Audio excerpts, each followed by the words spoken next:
Right, welcome back everyone. I trust you are duly caffeinated and heavily networked. We'll press on with the program right through to the end now. And we'll move on to the last of the themed sessions, this one on resilience. And your session chair this time, without further ado, is Mariko Niemi. Please.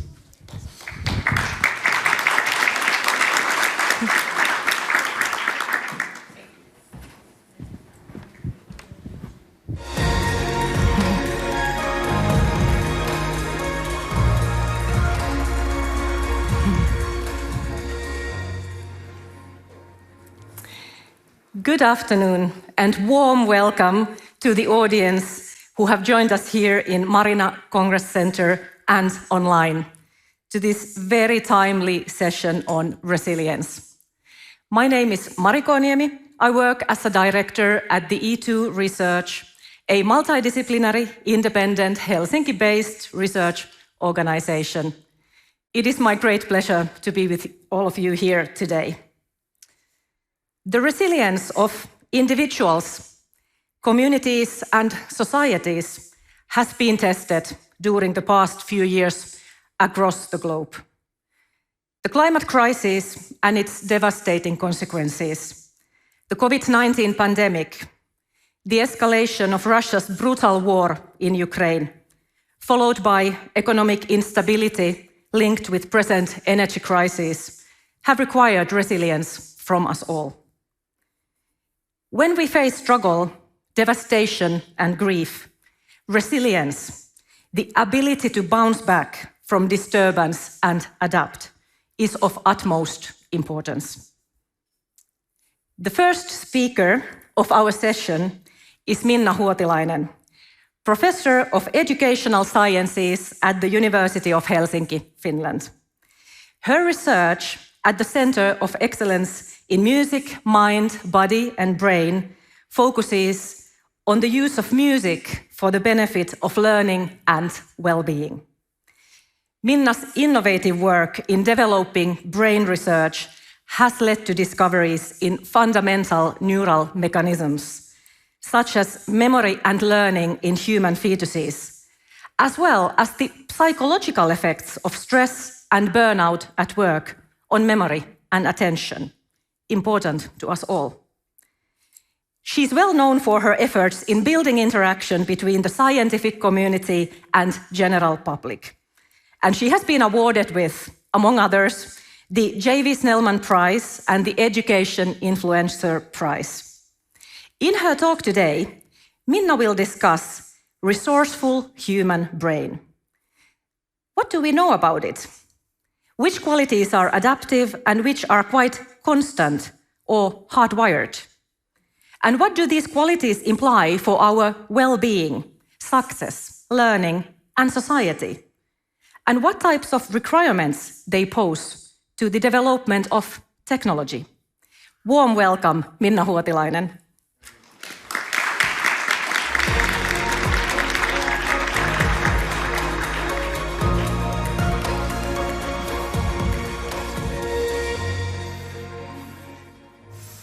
Good afternoon, everybody. It's my great pleasure to be here talking about the resourceful human brain. When we have this big question of trying to understand how technology can help resilience in individual humans, but also in human societies, I believe, as a neuroscientist, that we actually have to understand how the human brain works before being able to design such technology.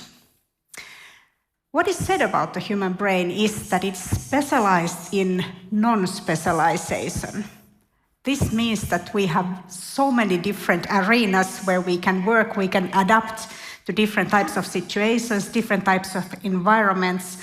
Our brains are fully capable of learning to be successful in the jungle or in the jungle of the stock market or wherever humans act and interact. A person may choose to live in a lonely island, as you can see on the picture of the right. There is actually a person living there. She's the only inhabitant of that island. Or we can choose to live amongst the others in big cities and still find our resilience and peace in those environments. We have to view the human brain from two different viewpoints. First of all, what are the basic mechanisms, things that are non-adaptable? These are things that come from our past. These are dictated by our genes, and these are things that are optimized to old environments. Those environments through evolution that were really important to us across thousands and thousands of years. And then the other perspective, other societies, is the plasticity of the human brain, our capability to adapt to different types of environments. So we need to appreciate and we need to understand both of those sides at the same time. This U-curve shows some of that optimization process that is typical of humans.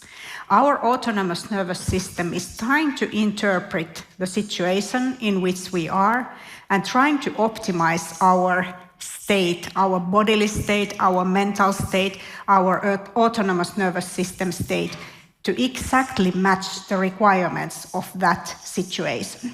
So for example, if there is something very threatening in the environment, our system tries to move us very quickly to the upper left corner of this U-curve. We are very fast in entering the fight or flight mode. It's essential for our survival. The threat might actually require us to run away or to fight or do something physical to save our lives. So the reason for this state is that it has been so crucial for our survival that it has maintained even until today. And not only our survival, but the survival of all mammals. So this is something that we share with other animals, and it can be also studied in animal models.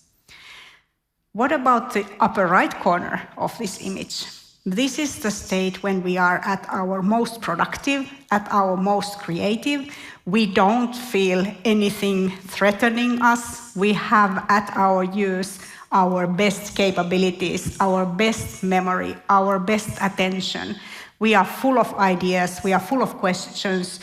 We are not even afraid of failure. So we are ready to make some minor experiments. What if I try out that thing? Well, it didn't work. It doesn't matter. Let's try out something else.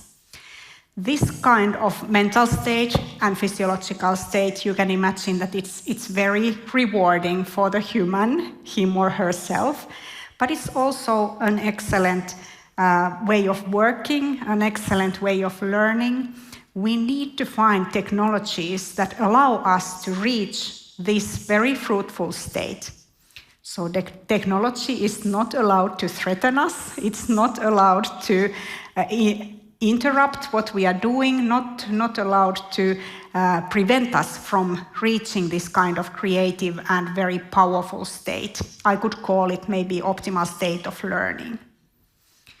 Also, we need those blue states that are in the lower part of the figure on the right side.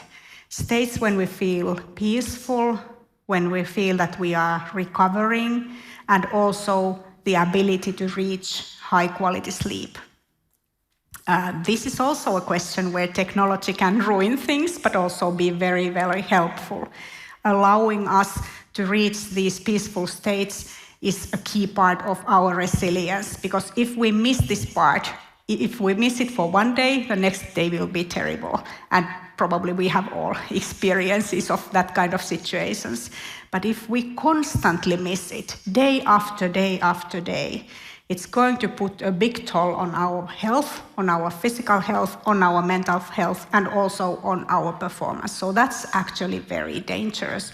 And we have to have ways of avoiding this kind of overstimulation states, which come from just skipping these resilient moments of peaceful thinking and really doing nothing. So if we think about this from the point of view of work, what would be the resourceful human brain in working situations? It is actually a kind of a balancing act.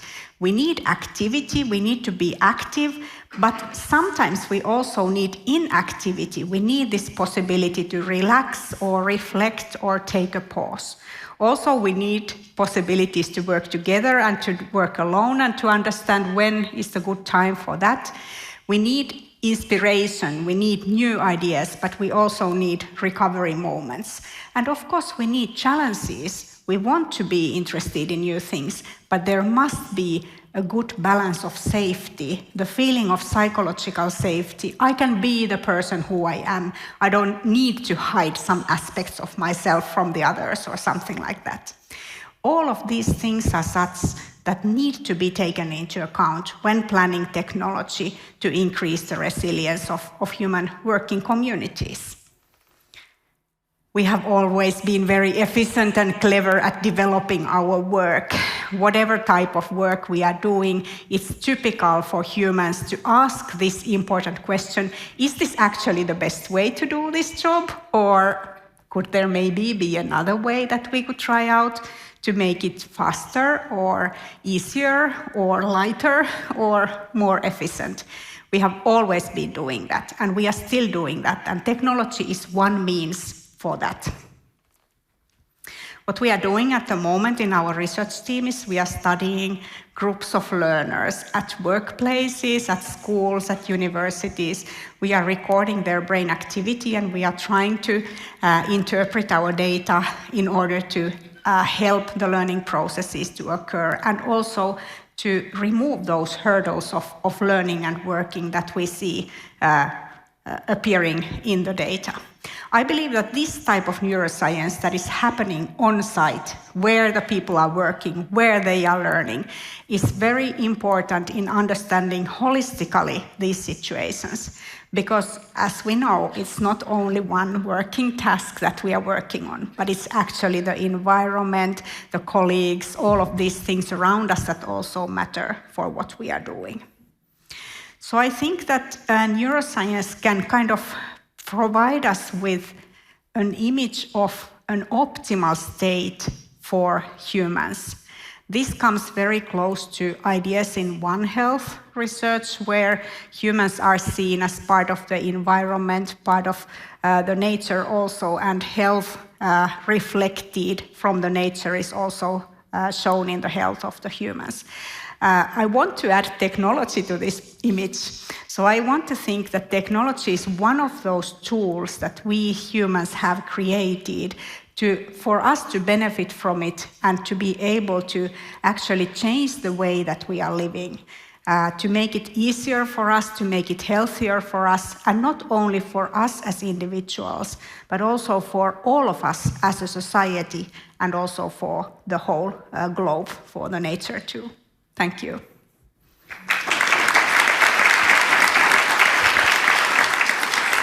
Many thanks, Minna. That was truly inspiring. I cannot wait to ask some more questions from you. Please take a seat. Next, it is with great pleasure that I introduce Maciej Kranz, Executive Vice President and CTO at KONE Corporation, who has over 30 years of experience in technology, business, and market transformation. Maciej Kranz leads the organization driving R&D, IT, standardization, strategic partnership, customer co-creation, and technology innovation activities. Quite a lot to do, I have to say. Long list. Long list. Previously, Maciej led the strategic innovation group at Cisco, focused on incubating new businesses, accelerating internal innovation, and advancing co-innovation. In his New York Times best-selling book, Building the Internet of Things, and its companion, Project Wordbook, Maciej Kranz offers practical advice to business decision-makers on how and why implement IoT today. His talk here is titled Co-Innovating Sustainable Urban Journeys. We will hear how KONE utilizes digital solutions to enhance the experience of the physical environment, and what it means when sustainability is applied as a key principle of design and innovation. Maciej's approach to resilience stems from the perspective of megatrends, but the examples he uses are truly practical solutions, which improved and even saved lives in hospital environments during the COVID-19 pandemic and beyond. Warm welcome, Maciej Kranz.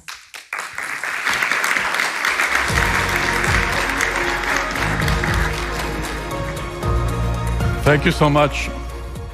Thank you so much, Mari, for a very comprehensive introduction. Thank you.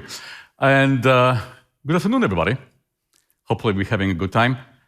I have to say, I was really inspired by our discussion, Minna, and I truly believe that at some point we will actually be controlling our infrastructure with our minds, maybe a couple of years from now. You know, at KONE, we've actually been experimenting with controlling our elevators with our minds, and the technology actually works pretty well already, but maybe needs a little bit more time for commercial kind of adoption as well. But the good news is that we don't have to wait for this sort of vision of the future to become a reality. There's already plenty of technologies that we can use today to offer resilient urban journeys. And that's what I'd like to do over the next 10 minutes or so, is to give you a little bit of a sense and maybe invite you on a little bit of a trip to explore these urban journeys. And if there's one message that you get out of this discussion, at least from my perspective, it is that we have a great opportunity to work together to make sure that everybody that moves around buildings, neighborhoods, cities can do so with smiles on their faces. All right, ready to get started? So you'll be joining my wife and I. We are in Chicago in the morning getting ready for a day, and unfortunately my wife gets sick. So we quickly order some medications in the pharmacy just a couple of blocks away, and we also order some food items that my wife wanted, and we couldn't get them in a hotel. And as we continue to get ready for our day, we have robots and drones getting into action. So a robot is loaded with the medications in the pharmacy, and it's starting to move it a couple of blocks through the intersections into towards the hotel. And also the drone is carrying a bunch of food items towards the hotel as well. And they all converge in this sort of delivery area in the hotel. The payloads are being moved to in-house robots who quickly move around the building, move to the elevators that already wait for them. They go to the 41st floor and deliver the items to my wife.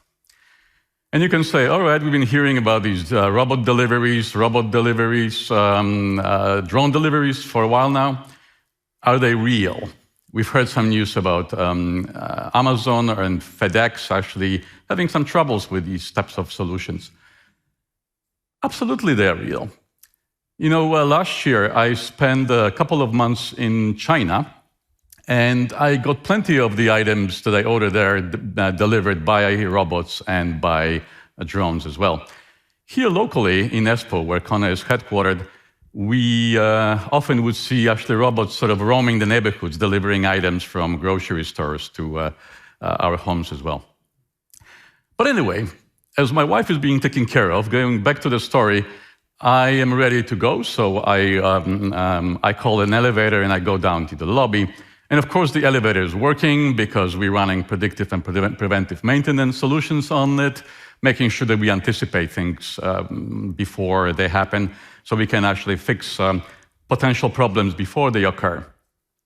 And in the elevator car, we have two sensors, two cameras that we can use to look at things like how many people are in the elevator, whether somebody brings e-scooter, whether they bring some oversized materials, maybe there's some unruly behavior in the elevator itself.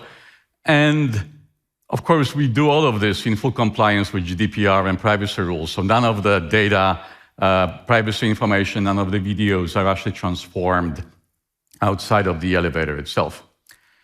All right, so and bear with me as we go through the journey.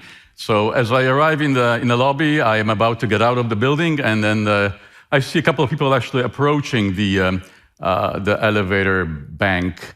One of these people is clearly in a rush. She's pacing back and forth, sort of impatiently. The other two people are chatting and drinking coffee. So as I exit the building, I remember that we actually have a bit of a test going on, actually looking at these types of behavior and figuring out if, for example, we should get the person who is clearly in a rush into the elevator a couple of seconds earlier versus people that are chatting. Maybe it's okay for them to wait 10 or 20 seconds more. We're not sure if this functionality is useful, but we're testing it.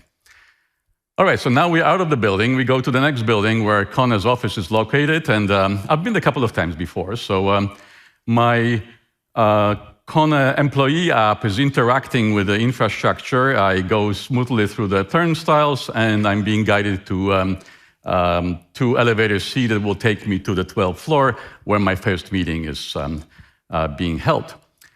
And these types of solutions, people flow and material flow solutions, are actually applicable to every industry. In this one more example, we're actually working with a hospital. They move 11 tons of waste. They move 14 tons of linens every single day. And we're helping them using AGVs or automated guided vehicles to move this stuff efficiently throughout the building. So all of these experiences are actually great examples of what KONE's mission is all about. We improve the flow of urban life. For those of you who don't know KONE, so we are a 112-year-old company. We started by building and servicing elevators and escalators, doors, turnstiles. But over the last decade or so, we've started to focusing more on exactly this, on improving the flow of urban life. And that's the reason, this mission actually is the reason I joined KONE originally 3.5 years ago. I adopted this mission, and this KONE mission became sort of my mission as well. So over the last 3.5 years, I've been working with colleagues at KONE, with customers, with partners, to build resilient infrastructures, to build open and scalable architectures that we can use to offer amazing experiences for city dwellers. What's amazing for me is that roughly 1 billion people use KONE equipment, KONE services every single day. 1 billion people. And you know, would it be nice if every single one of these people moved around buildings, neighborhoods, and cities with smiles on their faces? There's around 1 billion people with disabilities living around us.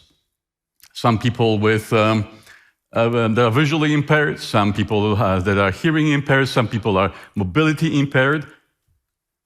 And yes, would it be nice for these people to move around buildings, neighborhoods, and cities with smiles on their faces as well? So that's what we set out to do. As I mentioned, I was in China last year, and when I was there, city of Shanghai actually implemented a new ordinance that required every 4-story building to be retrofitted with an elevator. And believe me, there are lots of elevators, there are lots of these type of buildings in Shanghai. So we started, of course, installing elevators inside the building, sometimes outside of the buildings. But then we thought, what was the reason behind this ordinance? And we realized that the majority of tenants in these older 4-story buildings were actually elderly people, people with disabilities. And I guess you guessed already what's coming next, right? We thought, would it be nice for these people to move around these buildings with smiles on their faces as well? So in addition to installing elevators or retrofitting buildings with elevators, we installed voice interfaces. So whatever language you're using or dialect you're using, you can say, hey, elevator, take me to the 4th floor. We optimized the buildings and the elevators for wheelchairs, so that people using wheelchairs can move around buildings with smiles on their faces as well. We integrated applications that are used quite often by people that are blind or visually impaired. And the beauty of building these applications not as disparate, separate applications, but building them on top of a resilient, scalable, open infrastructure was that we could actually implement very similar solutions all over the world. So in Stockholm, for example, majority of tenants in Stockholm are sort of single tenants, many of them elderly, many of them with disabilities. And yes, they would use different language, different applications, but the experiences would be pretty much the same. So in summary, KONE's mission is to improve the flow of urban life. And as I mentioned, I adopted that mission and I joined KONE on this quest. You know, at some point, I do believe that we will be controlling our infrastructure with our minds. And this is actually a picture of me actually wearing this helmet or device and actually thinking about Led Zeppelin's Stairway to Heaven, and yes, the elevator came up. But in the meantime, I do think we have an amazing opportunity. So let's work together to build amazing solutions on top of the resilient infrastructure. Let's work together to develop amazing experiences for city dwellers. And yes, let's work together to make sure that every person can move around the buildings, neighborhoods, and cities with smiles on their faces. So please join us. Thank you so much.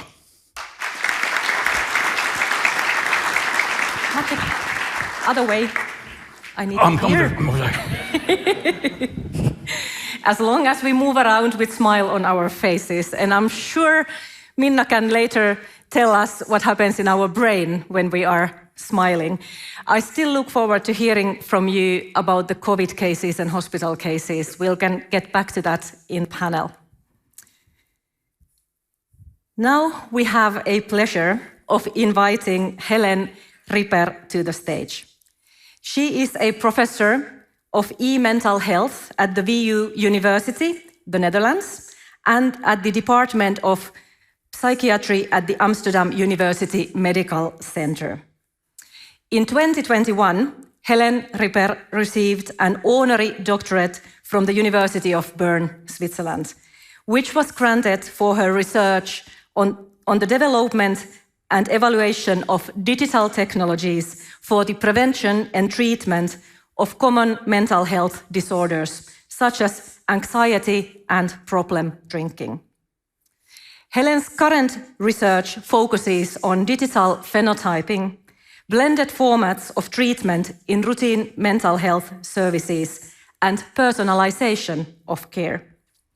The title of her talk today is Digital Mental Health as an Amplifier for Psychological Resilience and Mental Well-being. She approaches resilience from an individual psychological perspective, as well as from levels of community and society, and their interplay with each other. By using concrete examples, Helene will illustrate why it is vital to promote resilience throughout the lifespan, and how digital social technologies can foster this. Warm welcome, Helene Ripper.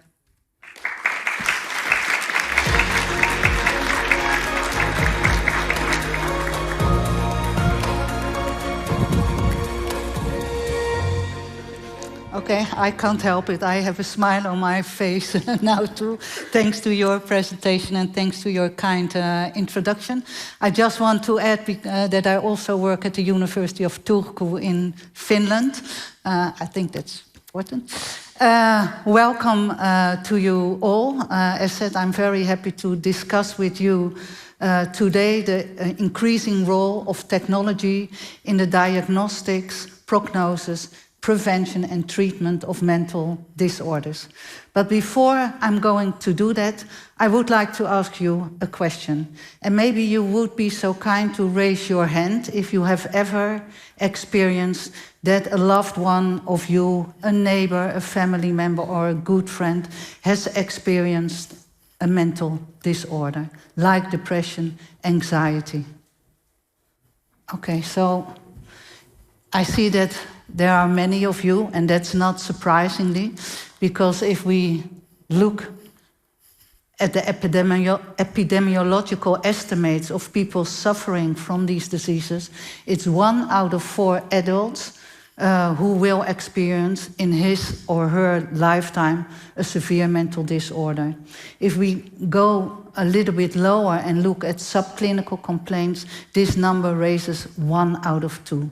So we can really state that mental disorders, specifically the common mental disorders, are a huge public health problem, not only in terms of their prevalence, but also, and I think most of you in this room will notice as well, that the human suffering caused by these disorders is huge as well. And it is predicted by the WHO that in 2030, depression, unipolar depression, substance use by making problematic use of alcohol, and Alzheimer belong to the diseases with the highest human suffering as expressed in the disability-adjusted life years, meaning the number of years you live in bad health due to your disease. Now, on top of that, it's not only human suffering, but the economic costs accompanying those diseases are also very substantial. And that's not only caused by the medical cost, but also that people who encounter these disorders are from a working age population and have a huge, absence of work. And the absence of work due to mental disorders is around now already on 40%.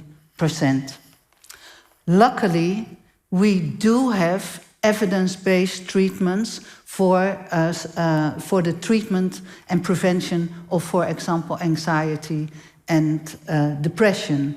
Over the last 30 years, the evidence-based has grown also for psychotherapies. Then you could question, okay, if we have these evidence-based treatments, why could we improve our treatments with the smart use of technologies? And I will tell you why. Because despite that we have the evidence, it is not that all those evidence-based psychotherapies, like cognitive behavioral therapy or motivational interviewing, are out there. There are huge differences between countries, even between regions, the services they have on offer. And for some, these services are more easy to access than for others. So accessibility and availability is far from being very well. So there is a huge need for treatment, and probably most of you also have experienced the long waiting list if you have a mental disorder. Next, evidence-based is, of course, from an academic or scientific or clinical perspective, the best you can reach, but evidence-based doesn't mean that one size fits all. So despite treatments being effective, it doesn't mean that they are effective for all.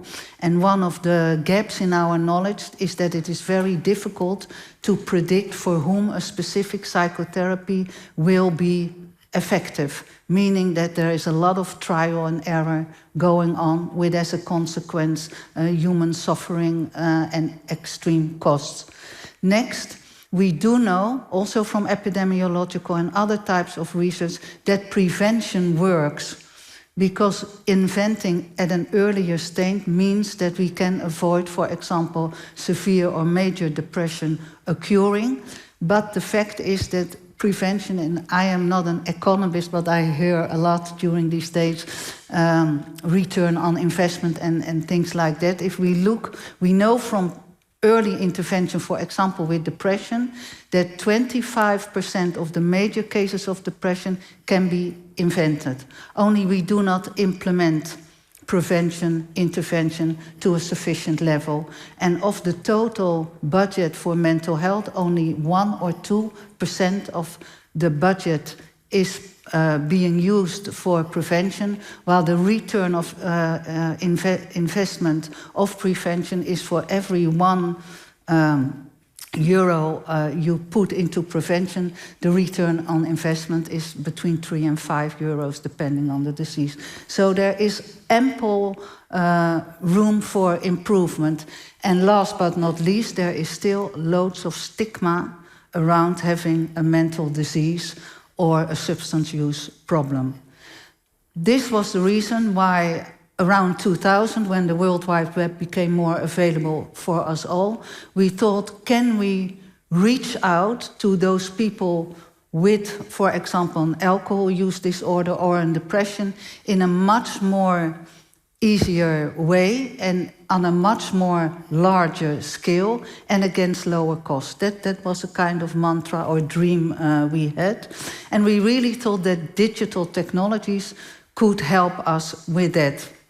Next, we also thought, well, can these technology, and there's the resilience coming to the fore, can we actually, and you have given a very nice definition, so in very simple words, it is the ability of persons, but also from organizations or society, to bounce back after adversity has occurred. And that can be for one person the daily hassles of life, for another person that can be the bereavement because a loved one has died, or even due to trauma and war, for example. And we also do know that the competencies of individuals or societies to be resilient differ a lot between individuals or societies. And resilience is made up by an interplay between genetics, epigenetics, neurobiological features, your psychological makeup, and the social support you receive. And we really think that making smart use of technologies, it's not about the technology as such, but you can use technologies to make this world a better place and improve the mental health and well-being of people around the globe. I want to give you one smart example, and that actually I find it a very beautiful example, and it's very timely. That's actually based on research or development of a mobile application to help out for Ukraine's people who during the war are in need of psychological help. It has been developed by a Ukraine psychologist who is now my colleague, Irina Frankova, and it's a chatbot. It's an automated chatbot with all the evidence-based knowledge about psychological problems in it. It is based also on artificial intelligence because it's a learning app by when more people apply it, the better the answers can be provided. And it's based on a multi-collaboration between many different disciplines. So I find this a beautiful example of resilience of people who are really in need of our help and who can help themselves. Yeah, I see I have 1.5 minutes left. I want to give you one other example, and that's based on 20 years of research in how we could reach out to problem drinkers in the society. And I don't mean those who are down and out in the gutter, but maybe many, if you see there's 1 out of 10 who has a problem drinking, who has problems with drinking alcohol because they drink above the recommended guidelines. That's 1 out of 10. We also know that only 1 out of 6 seek out for help, while they are potentially in need of help because they already experience on the short or longer term physical or psychological or work-related problems. And what we actually started to do around 2004 is develop unguided, low-access, internet-based and nowadays mobile applications to actually learn the problem drinker in a very anonymous way, free of charge, to think about what caused their problem drinking, and based on cognitive behavioral therapy and motivational interview techniques, we learn them to decrease their alcohol drinking. And in 2018, we were able to assess the clinical effectiveness of this type of intervention based on many randomized controlled trials, and we included 20,000 problem drinkers, and now we can say in a robust manner, yes, when you compare the application of these low-intensity interventions with not intervening, that they really can decrease the problem drinking, which can be used on a population level because these interventions are most often for free and you can access them in an anonymous way. I don't have time to dwell too much on this slide, but this is actually the results of a large European study into the treatment of depression in blended formats, so combining internet-based and mobile modules and face-to-face treatment in routine care, not in the general population, but really patients who looked out for help. And what we actually did see is that the blended format outperformed the treatment as usual up to 3 and 6 months. So it's very good news. At least we can conclude that blended treatment might be a very cost-effective alternative treatment strategy. I want to add with 2 remarks which might be of use for the discussion. Despite all the good news after 20 years working in the field, we have to conclude that implementing evidence-based health innovations in routine care is very difficult. Globally and in high-income countries, in low-income countries, we do not, fulfill the potential digital e-health has. And this is my last slide, because there has been many talks about artificial intelligence and machine learning. That is actually where our field is now going to. So we will make use of all kind of what we call objective markers, ranging from genetics and neurobiology to digital phenotyping, to overcome the lack of prediction ability to really personalize treatment based on individual phenotyping of our patients. I thank you a lot. Oh yeah. Thank you so much, Helen. Again, another talk which made me think what an important work people here are doing. Really impressive. I'm sure this also inspired many questions among the audience, so you will have a chance for asking those questions later on. Finally, I'm honored to welcome Axel Hagelstam to the stage.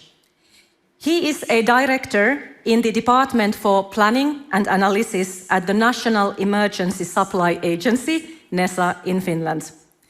Since August 2021, he has been responsible for strategic foresight and analysis, situational awareness, and international EU and NATO cooperation. Before his current position, Axel has served as the Senior Advisor and Head of Strategic Support at NESA and held the position of Counselor for Civil Preparedness and Resilience at the Finnish mission to NATO and the permanent representation of Finland to the EU. His talk is titled Resilience from a Security Policy Perspective. Axel will ask how well our societies are prepared to face threats. Awareness has been rising, but has that helped us to prioritize functions that are most critical? Connecting his talk to recent and ongoing crises, Axel will discuss roles of digitalization, cybersecurity, and global climate crisis in ensuring material preparedness. We will also hear how to better engage the private sector to work around preparedness. Axel Hagelstam, stage is yours.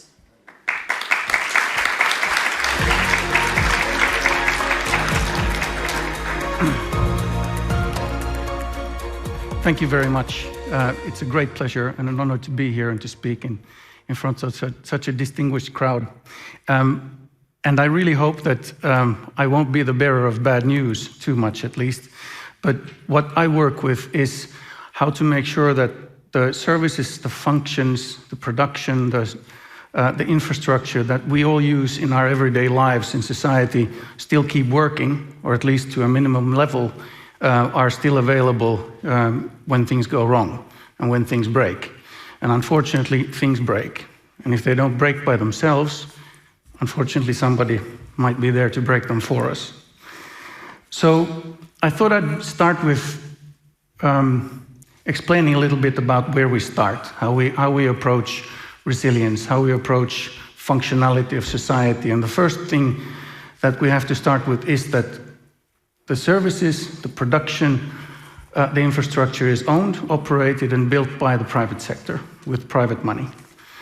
And that is fine. That has actually made possible the immense development, technological development, given us the services and the the welfare and lifestyle that we can enjoy.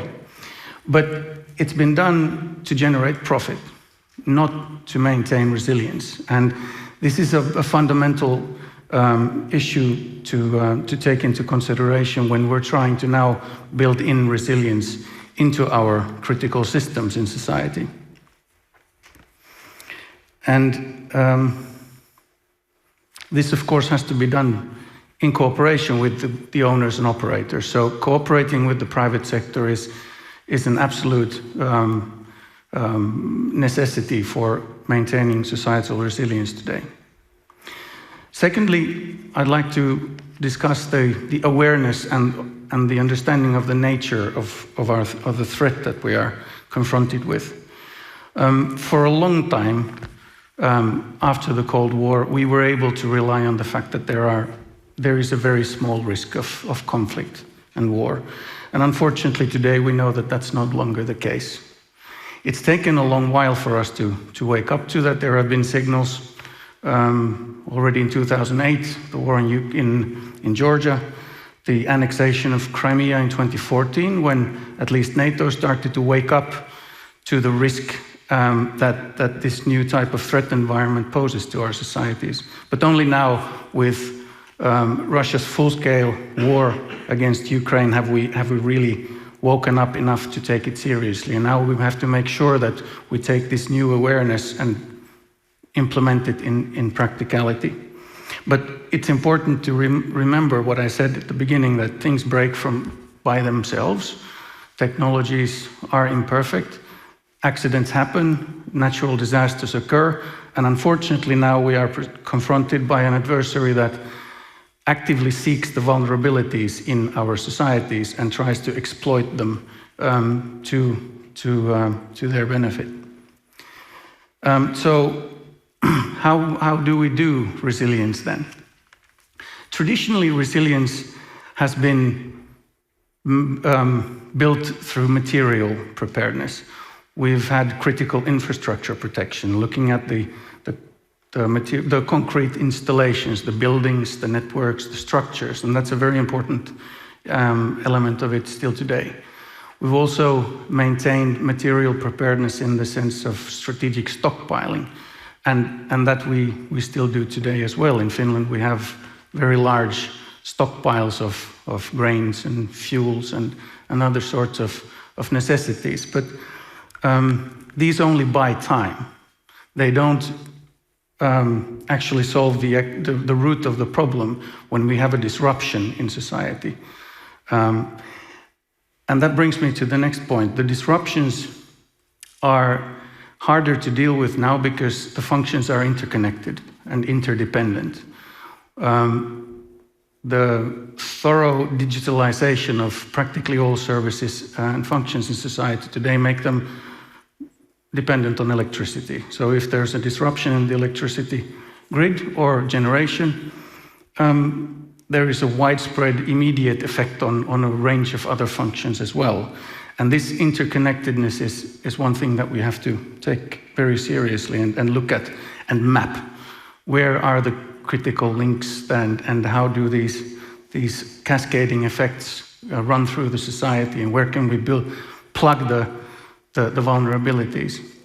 Another issue that we've seen now with the big problems in global value chains is how vulnerable we are to disruptions in other parts of the world. Of course, we live in a globalized economy, so it's evident. But not only the value chains and the supply chains directed directly at Finland, for example, through Russia, that have now been plugged because of EU sanctions and other reasons. They have an effect, but also indirectly, value chains directed from other parts of the world into Europe may be disrupted, and they have then a secondary effect on our industry and our ability to generate critical production, critical services, and critical components that we need. I mentioned digitalization, and that's a third important thing to take into consideration, that when services are reliant on digital platforms, these platforms are not situated necessarily in Finland. They're situated elsewhere in the world, and we need to have a global, consorted and coordinated approach to generating common standards on how to secure our digitalized platform. And the war in Ukraine, actually, the Russia's attack on Ukraine has, to me at least,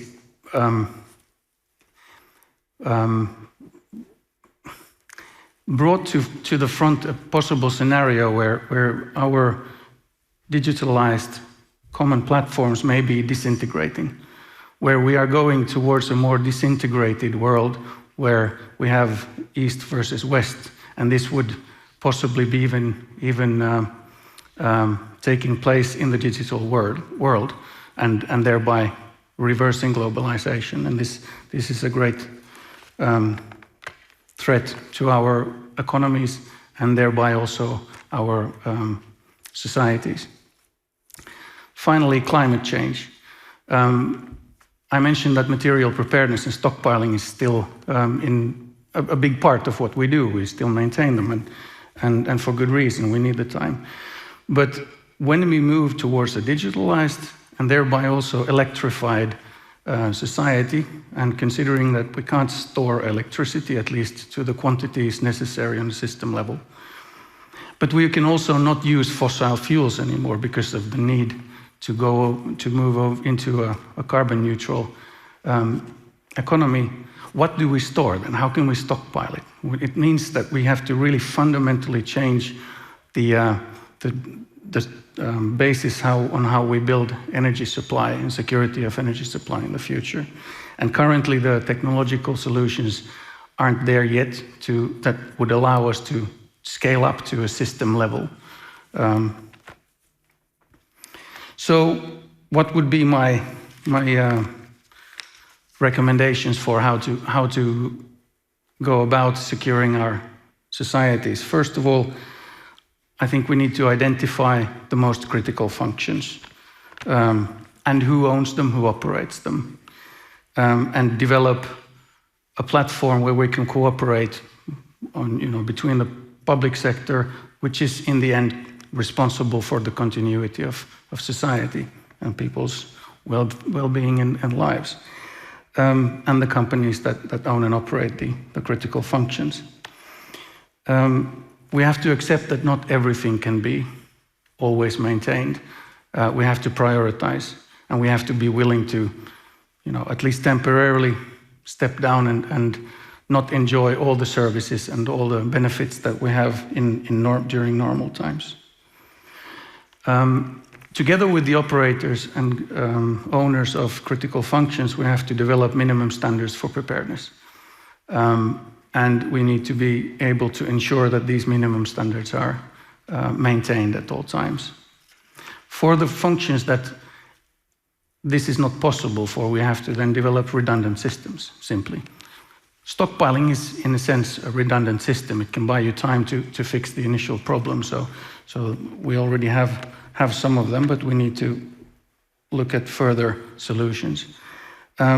And then finally, we need to work on increasing citizen resilience and household resilience. How can you at home be sure that you can survive a little longer if something goes wrong and there's no electricity, there's no district heating, you have a little bit of food in your cupboards and you have a bucket for water and you have a radio, a battery-operated radio. So these would be my recommendations, but I'm looking forward to go further into the issues with the colleagues here in the panel.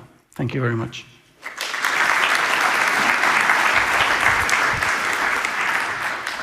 Thank you so much, Axel. Really eye-opening talk. We are now ready to start our panel. I'll join you. First, I think it would be nice to elaborate a little bit each other's talks. We are finding a common ground on resilience, various perspectives. You ended up with household level homes, and that's quite close to individuals that we also have been talking.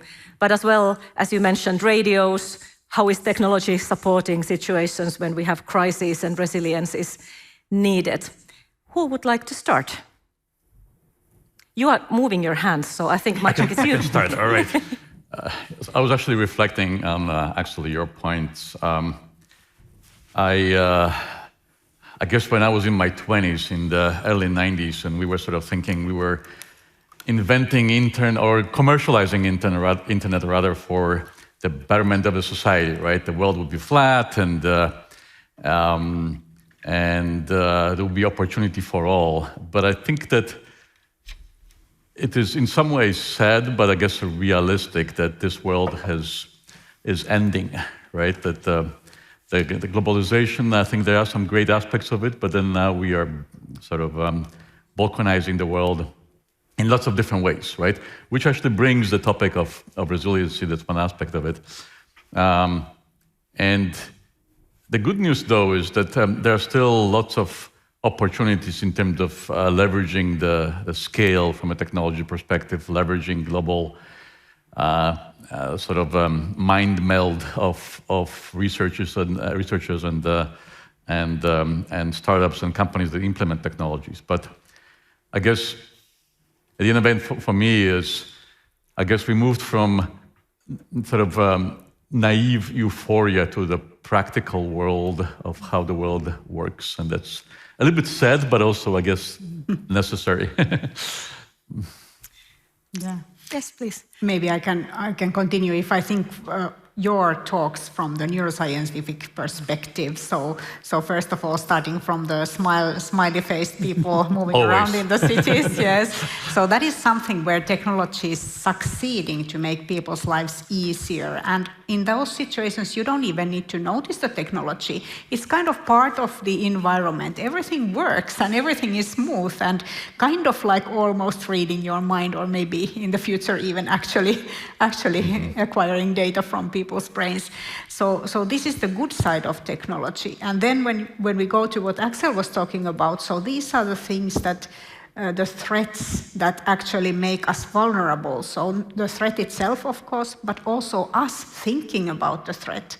And for that, we need security systems. We need to feel that somebody has been thinking about it, and they have actually prepared for this. And I know what I can do. I can have the bucket of water, and I can have my cupboard stuffed with macaroni and so on. And then I've done the part. And then I can move on and actually use my mental capacity for something useful, rather than just only thinking about the threat all the time. And then coming to the mental health issues. So this is again a prime example of using technology for the benefit of people's minds and brains and well-being. Something that we should do a lot more. We are in the beginning also in Finland in that, even though these systems have been proposed, like decades ago, but still for some reason it's baby steps that we are taking in the use of them. Yeah, I would like to share some of my confusion, if I may, and it actually has to do with the previous presentations. And I was really intrigued by the speaker from Bellingcat, who gave an exploration about the situation in Russia, and said, well, the problem is not so much that Russia is now getting crazy due that there are different bubbles with people thinking differently, because they have allowed it for a very long time. But the problem now has occurred because those bubbles are also, by potential use of technology and media, come much closer to encounter. So I wonder, and that's maybe a question I have for you, is it so bad if the East and West, or whatever division you want to make, stay apart? Is that not much better causing equilibrium than bringing them together? I don't know the answer, but I found it a thought-provoking presentation of this person from Bellingcat. So what is your thoughts about it? Well, thank you, and I found that particular speech very inspiring as well. It's a good question. How does this fragmentation, if it will occur, how will it occur? Is it East versus West? duopolar, bipolar world, or is it actually happening within our societies, within our communities, that we don't fragment on a international level, but on a local level, our communities fragment. We generate bubbles within our own, and this I think has inevitably an effect on our mental well-being, and this can also be unfortunately used for hostile purposes by weaponizing information and using false information or disinformation to increase these internal conflicts. Yeah, I think it's a kind of, it's not only between East and West, but also I'm from the Netherlands. In our country, due to the use of social media, I think we also clash now with we are in our own bubbles, and that goes very well. Until now, we meet on Twitter or on Facebook, and I suddenly, for example, excuse me, I don't want to offend anyone, but I am an urban girl, and now I suddenly am, how you say, on Twitter in communications with farmers who, yeah, I don't know, it is a kind of clashes, and we still have good motives, but there are also these fake news. So even in our Dutch society, it's the clashes of the bubbles, I think, which is our biggest challenge, and maybe it's a wake-up call, and I think you said that we need to think completely differently on how we, how you say, are being able to fight against all the crises, but also to have a new vision on what it is to be a human being in the digital world, and the division between physical and virtual. I mean, that poses many opportunities, but also many challenges. And I think the world is not only in war or in crisis, but also mentally confused. Maybe if I can add, because in some way, I do feel that we are sort of losing the art of discourse, right? That, to your point, we care more about number of clicks versus, which basically, what's the best way to do it, right? You have, the more antagonizing the conversation, the better. News media is becoming more of an entertainment versus news providers, right? So in some way, we start building our own bubbles already, right? If you live in the US and you listen to National Public Radio versus listen to Fox News, you think that the world looks completely different. And there is fewer and fewer opportunities for these two bubbles to interact. So it's yes, there's a technology, and a lot of it has been discussed. There was a person on the panel, Tim O'Reilly, who's a big hero of mine, and he's been sort of highlighting these issues of also how big tech has been sort of fostering that diversion. But so there's the technology issue, but it's also the sort of us as humans and our ability to have a conversation versus just shout over each other. Yeah. Very good points. I was so inspired by your talks, so I would like us to continue quite big, and you can of course choose what level, what perspective you use when answering to this. How resilient are we to global challenges? And obviously, we have been discussing many of them, so you can also choose the perspective if you want to reflect on how well we did with COVID pandemic or any other topic that we are facing now or recently.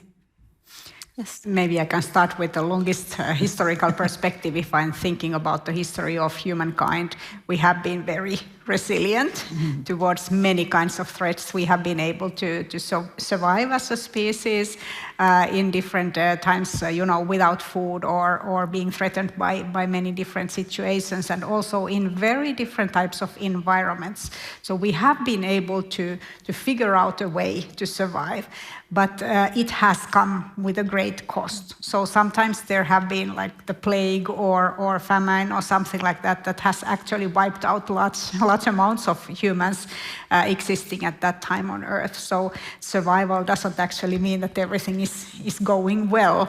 I know that we have in our capacity to actually these possibilities of using what we have, using the environmentally friendly ways, and using also our societal power to solve these types of issues of polarization, for example.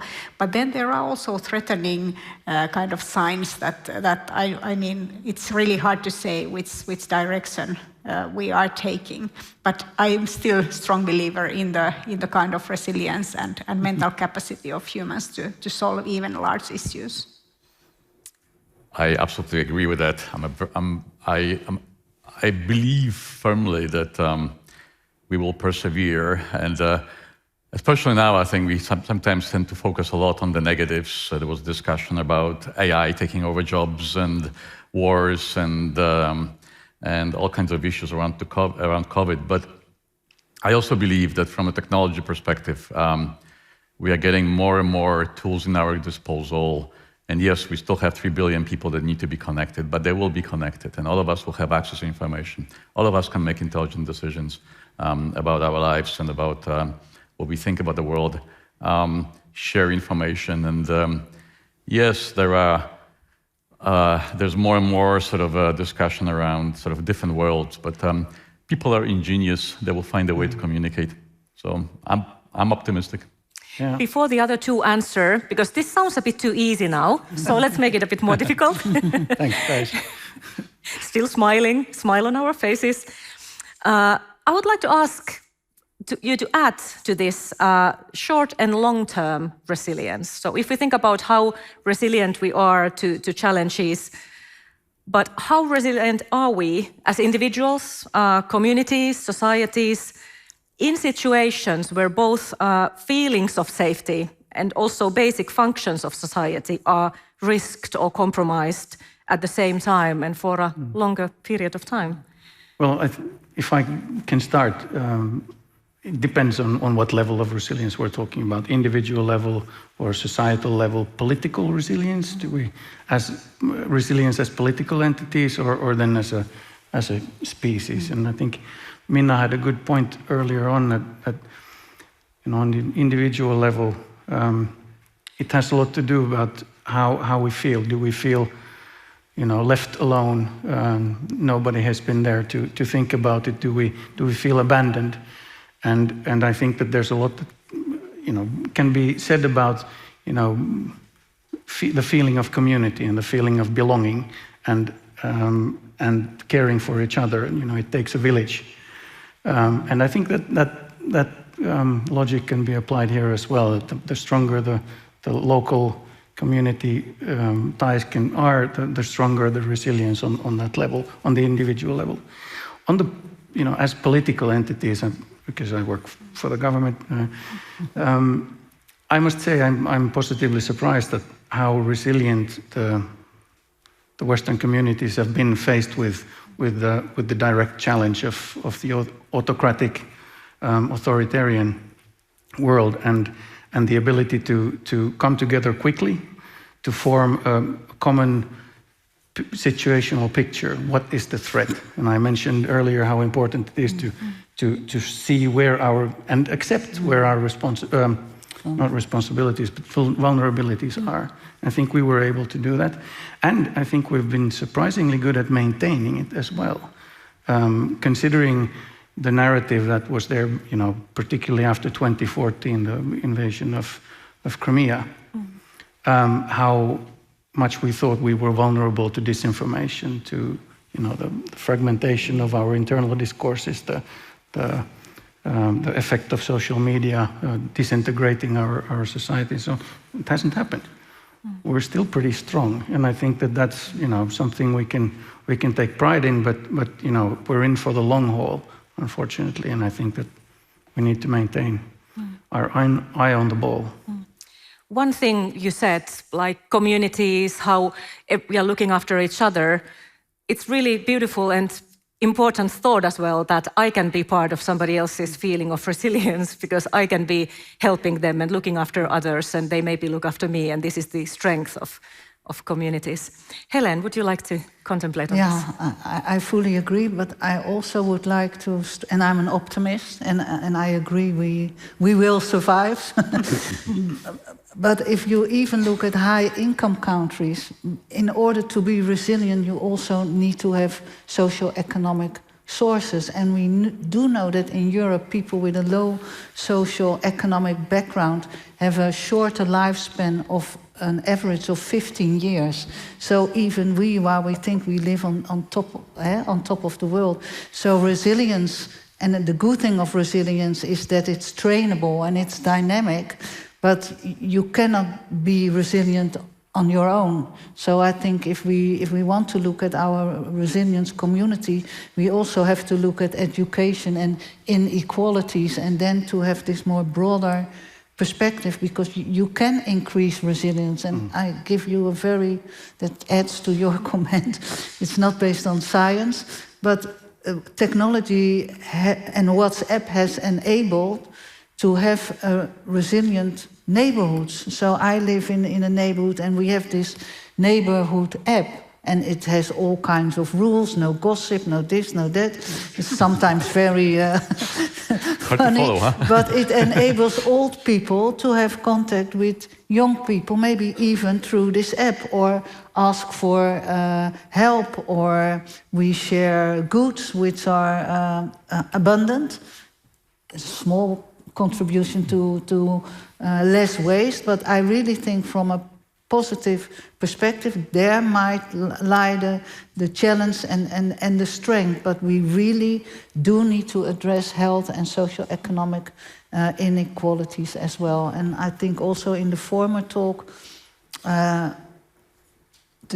don't know the CEO, but the director of Nokia, he actually stressed that we also have an ethical requirement or a challenge, that it becomes available for all. So, can I and then we go to the audience. Yeah. So, audience, you can start preparing questions. Yes. Yes, I just want to quickly comment that poverty is one of those examples that has actually been studied from the point of view of cognitive performance. Feeling threatened for a very long time, feeling threatened about your financial situation actually makes you underperform cognitively. So it means that in those situations in life when you really would need your intelligence to figure out what to do and how to deal with this situation, you are kind of not able to use it. So this is, again, something when I think about the big threats of humankind and our society, we shouldn't be focusing on them from the point of view of the threat, but actually from the point of view of what we are doing and what we can do to overcome these situations. Otherwise, we are kind of diminishing our own capabilities. Very important point. I find this discussion comes so close to everyone's life from various perspectives, and I'm sure our audience will have questions or comments. There is an impressive amount of expertise in the room, so it would be really nice to you to join the discussion. I would like you to introduce yourselves and address your question maybe for one or two of the panelists, if you want to keep it a bit more compact. We have approximately 20 minutes time, so we can start taking questions. Just raise your hand and mic will be brought to you. Otherwise, we'll be asking you questions. Okay, there, please. First one. Hi, I think I will ask a question which many maybe would like to ask. So in this stressful world, how to increase own resilience, mental resilience, and especially, like you said, preventively? Thank you. Who wants to? Well, I can start from the neuroscientific point of view. We all know how humans and animals do well. We know what it takes. It takes good sleep, it takes enough physical activity, good eating habits, enough time spent with your loved ones, and doing things that are meaningful for you. So I guess that this recipe will always be true. How to then implement that in the daily surroundings where we live right now? We have a lot of help from technology. We have lots of apps, measuring our sleep or physical activity or something like that. Sometimes they are not so very helpful because they can even make you more anxious about these goals, and it can even ruin the whole thing if you start being very anxious about about your sleep, it's not going to help you sleep better. That's obvious. But I think that this kind of very basic needs, we have to be able to fulfill them in our society. And what we discussed here also about these inequalities, so not everybody has the same possibilities of fulfilling those needs. So I think it's also the task of the society to nudge us a little bit towards the good decisions and to plan environments and to plan technology that is actually helping us to achieve those goals. Those goals are known to people. I think everybody knows that you should sleep well and you should eat well, and we even know what it means, but how to achieve it, for that we need the community and we need a little bit nudging from the technology side also. Thank you, and Axel wanted to continue as well. Perhaps if I take it over to the material world, I think very much in line with what Minna said, it's the things that are in your everyday life that matters most in crisis, and keeping them as natural, as normal as possible is really, I think, the key. So, we have a campaign, actually. You can find it online. It's called 72hours.fi. or 72 tuntia.fi, and there we have a list of measures that you can take, which are very mundane, very everyday, like what I said, having a vessel to keep drinking water in, having a little bit of food in your cupboard, making sure that your first aid kit is up to date, and then taking into consideration your pets. You have some food for your pets as well, and then also knowing where the closest shelter is, and knowing where you would get the information from in case the internet is down. So very everyday things that you just have to think to the next step.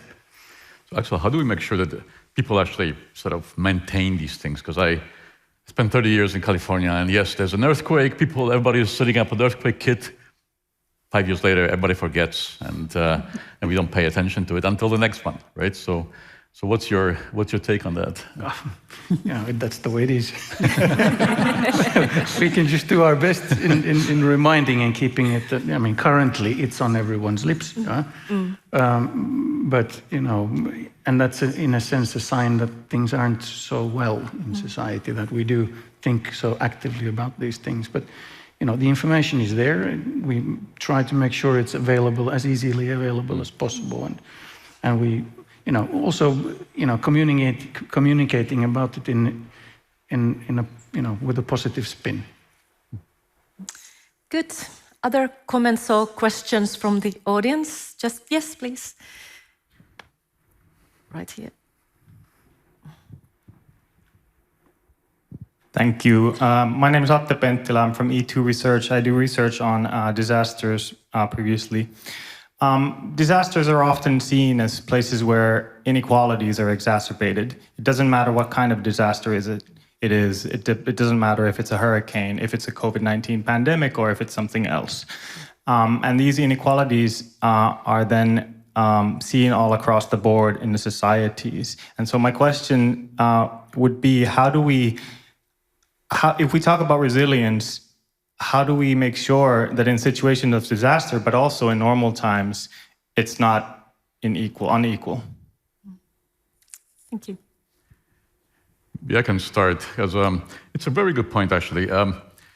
If I think about hurricanes, for example, in the Caribbean or something like that, right, or floods in Bangladesh or Pakistan, we tend to respond to the event.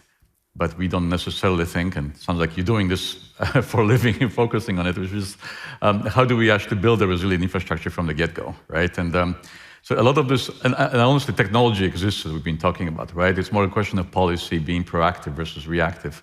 And at least what I've observed is that we just don't do enough of that planning in general, in many cases. And a lot of this is politics. It is sort of us and them. But the good news, at least for me, is that in terms of talking about resilient infrastructure, yes, we can build microgrids. We can build sort of self-sustained energy kind of sources. We can build our our supply of emergency food and medicine and so forth. So all of this can be done, but I think the policies and sort of thinking ahead needs to be in place. And in many cases, it's not. Yeah. I would like to add, and that's maybe a concept I have slightly heard during the day and yesterday, is that if we want to overcome inequalities, and I think we should talk much more about co-creation with those people who are really, I would say, in an equal basis. And I think that's what we're doing now, for example, with our digital mental health interventions. We really co-create with end users and talk with different stakeholders straight from the start of the conceptualization phase. So often we have innovations, we develop them, and then they disappear because they don't fit exactly the need of the end users. And maybe in commerce, you have a better eye for that, but I think in healthcare, it can be much more improved. But I also think then you create critical mass, so co-create and based on multidisciplinary collaboration, because I think that's also for the future. It's not that I, as a psychologist, work in my own field. I need to know what AI means, what machine learning is about, how implementation works. So I think for me, the way forward, whether it's in planning or being conscious, is that we really need also in science have co-citizens involved in our science projects and really aim for technology as a mean to come to a higher level of equalities or improve mental health. Yes. Yeah, I think it's very interesting that we are in a technology innovation forum here, and we are talking about, think about these four big sessions that we have had, 2 of them. Resilience and diversity are actually topics that are titles of social science studies. And I think that this is a wonderful way of understanding the place of technology in the world. So technology developed only for technology doesn't really work. But what we actually need is the society. And I think the society is the answer to your question. That's exactly why we have societies. If we didn't, it would only be the survival of the fittest, But that's why we have built the societies, to be able to actually deal with issues like these. And technology plays an important part there, but also obviously social sciences, political sciences, and so on are extremely important players in this field. I would like to continue with the same question quickly. I see that there is a hand, so somebody can bring him a mic, and his question is next. Just quickly from you, Axel. How well in Finland, when Finland is preparing and planning for difficult situations and try to keep us resilient, how much are you looking into different groups of people, different ages, disabilities, people living in geographically different places, not also able to use technologies, for example? How much is this present in the work you do? We need to be able to cater resilience and security of supply to the entire population, regardless of age or socioeconomic status or where you are located in the country. So of course, it is difficult to cater to all specific needs. That is true, but it is, what we strive to is maintain as much normalcy as possible, We have a program on regional security of supply and resilience, which is quite, fascinating. Actually, thinking about, developing regional hubs where you can then more easily coordinate the needs for that specific region.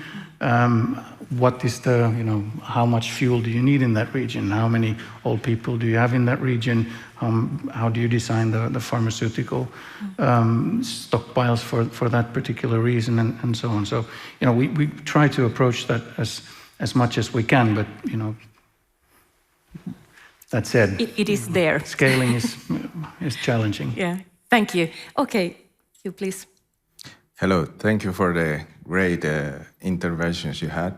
My name is Edgar Ramos. I'm an AI enabler researcher. And I actually, two of the things you were talking resonate with me. One was you were talking about AI and the role of machine learning.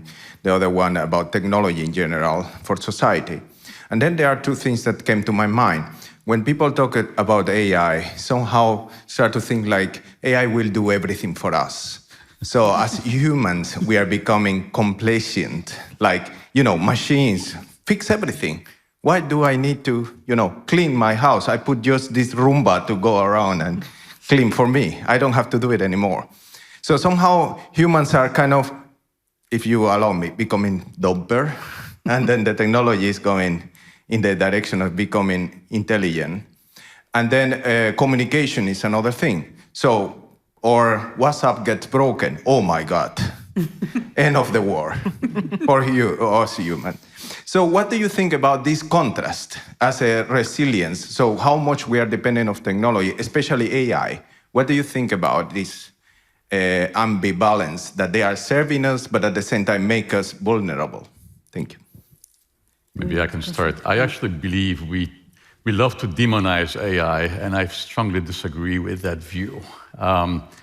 We're so far away from general AI, and for me, machine learning especially, I think it's a great tool to simplify our lives and make our lives easier. And I think somebody has said, I think a long time ago, and I fully believe in that, is that AI and technology makes us more human. So we can focus on creativity, we can focus more on sort of creating new things,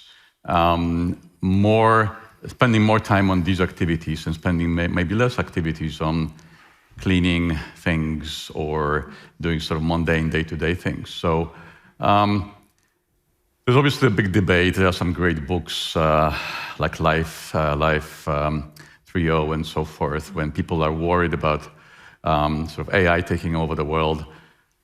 I think we have many, many decades of very happy lives when AI makes our lives easier. So let's focus on that.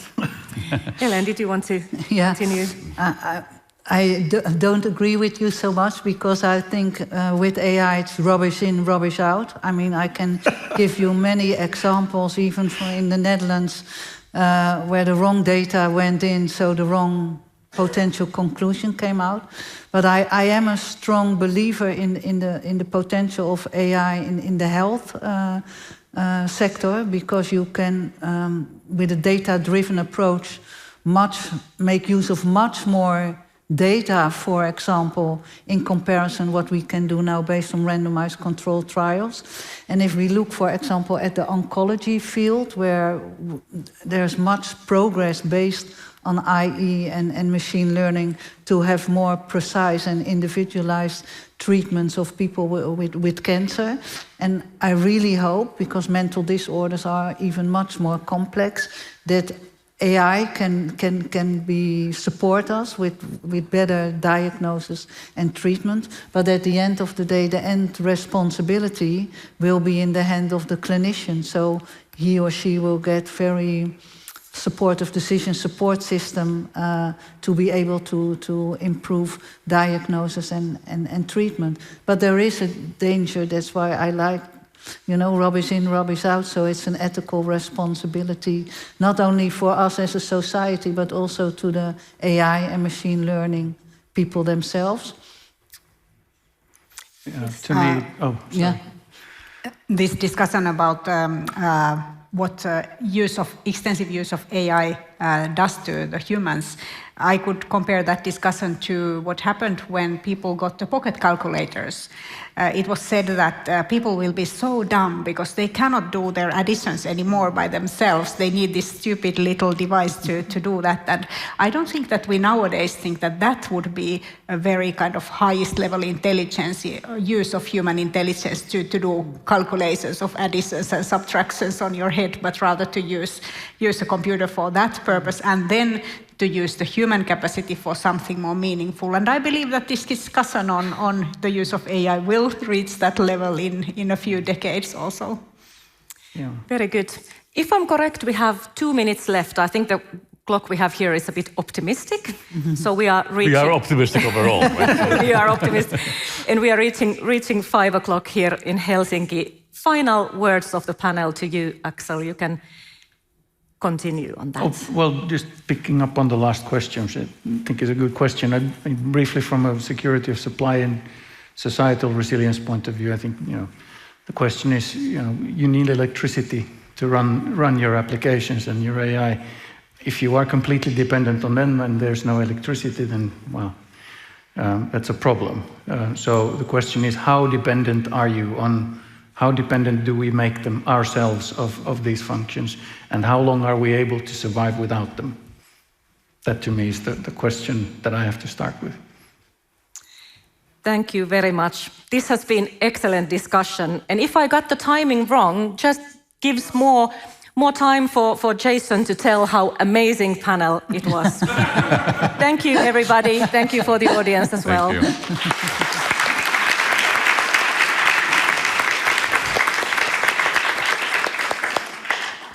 I feel as if I should start about how amazing this panel was.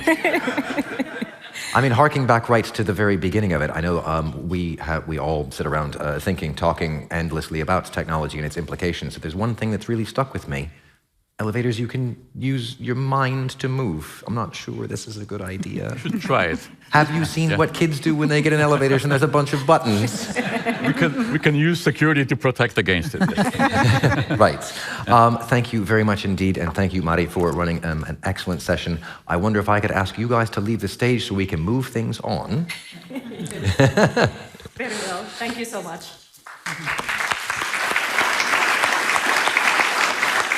Thank you all. Right. Moving things on, in this case, means, coming back to something I mentioned just before the lunch break, the Millennium Graduate Student Contest. I hope that you all had a chance to go watch some of that, or all of that. If you did, you will have seen that Nicholas van Strien was running things there. He has been in contact with the judging panel after brutal rounds of judging. Nicholas is a research scientist at VTT and a board member of the Young European Associated Research Network, and has the golden envelopes. Do we have golden envelopes? No golden envelopes. In any case, Nicholas, please let us know who the winners are. Yes. Thank you, Jason, and let me bring my goodies to the stage here so that we can give those out later on. Right.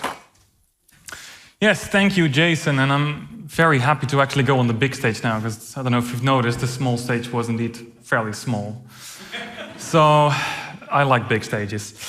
So yes, also welcome on my behalf, and I hope you've had a very good event so far, and hopefully you picked up a thing or two, some good discussions, some good insights from all the panelists today here. And as Jason mentioned, I was hosting and moderating the pitching contest, which was just outside here. And in case you did miss that, let me just go back on that and tell you about what that contest was about. So the Millennium Graduate Student Contest is a contest where doctorate students were allowed to pitch their research topic in a very dynamic 3-minute pitch. And we had 5 doctoral candidates today, which were coming from Finnish universities or Millennium Technology Prize partners or Technical Research Center of Finland, where I'm from myself. And they shared their view and vision on how research-based technologies or future technologies and innovations can be used to actually tackle the big challenges of our time. And after some probably quite nerve-wracking hours for the contestants, which they're still eagerly waiting like if they won or not, it is now time to reveal who are these winners. But I like to build up this tension a bit to spread it out so they get more nervous. So before I announce the 3 winners of today, let me just go over the encouragement grants that they could win today. From the Swedish Academy of Engineering Sciences in Finland, they could win an award of a grant of 2,000 euros. The next awards that will be handed out is a special grant by the Nokia Foundations, and this is more specifically looked at for the best pitch relating to ICT or telecommunications. And the amount for that is 5,000 euros. And the big winner of today they could go home with a grant of 10,000 euros coming from the Finnish Academy of Science and Letters. So these are big prizes, and I think the candidates would be very happy to receive any of those. And for handing out these awards, we have a very honored guest in our midst here, and I'd like to welcome to the stage Scientia Professor Martin Green. Please give him an applause.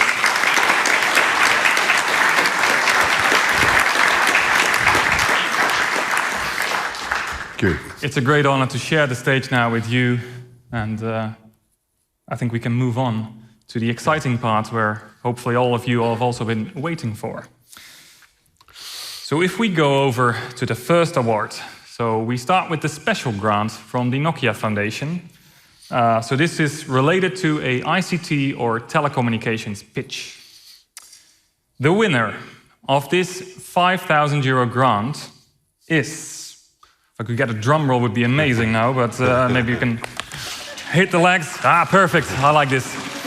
The winner for that is Giovanni Misitano from the University of Jyväskylä. Please come to stage.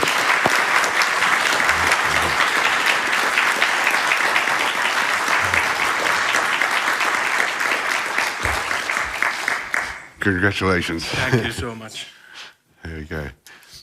And I think if there was photographers ready, pictures can be taken at all times, so that's always good to know. Please, Giovanni, if you would wait on my left side, so we can move on to the next award. So the award next up is for the 2,000 euro grant coming from the Swedish Academy of Engineering Sciences. And the person receiving that grant is, like a drum roll again, let's go. Elisa Vener from the University of Turku.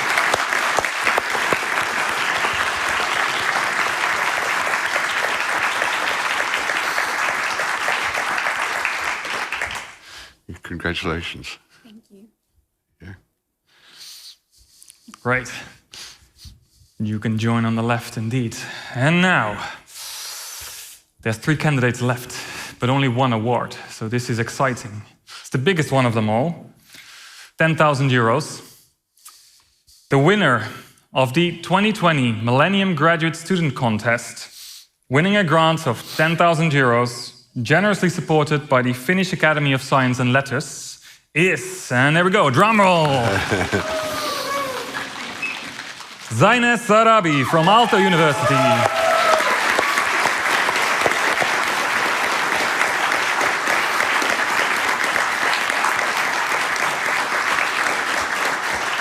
Congratulations. Thank you. There you go.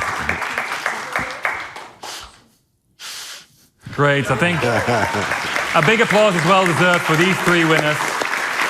But let's not forget the 2 winners or finalists who didn't win anything. They did very well today, so let's give them applause as well.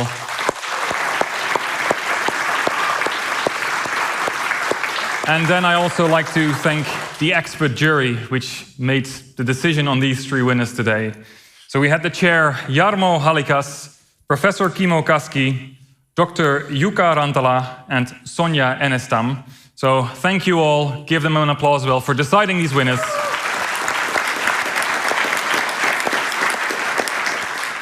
And of course I'd like to thank you all who have been sitting here waiting for this prize ceremony, but also hopefully you managed to join the actual contest in the hall next door. So thank you for joining us, and also thank you for the viewers at home who each have been streaming this show and following this. And with that, I'd like to conclude my short part here on stage, and I'd like to thank Professor Green for handing out these awards with me. And I hope you have been waiting for some time now for the lecture of Professor Green. So let's move on to that, and thank you all.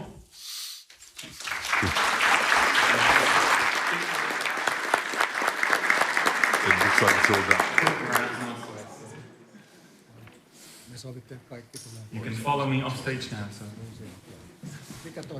They like the big stage too. I know, everyone likes the big stage. So Jason, I'll probably give it back to you now. So thank you. Thank you.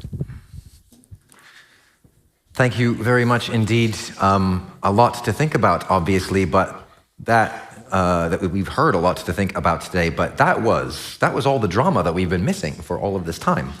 And on the matter of drama, as a matter of fact, I know that Professor Green wanted to make a dramatic re-entrance.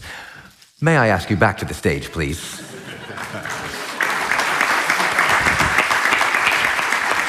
And may I also use host's prerogative to ask you one question myself? Yes. I hope you will indulge me this. Is your home powered by solar cells? Yes, very much so. Is your lab powered by solar cells? Our lab is powered by solar cells, as you'll see on my first slide. Have I given something away? Right.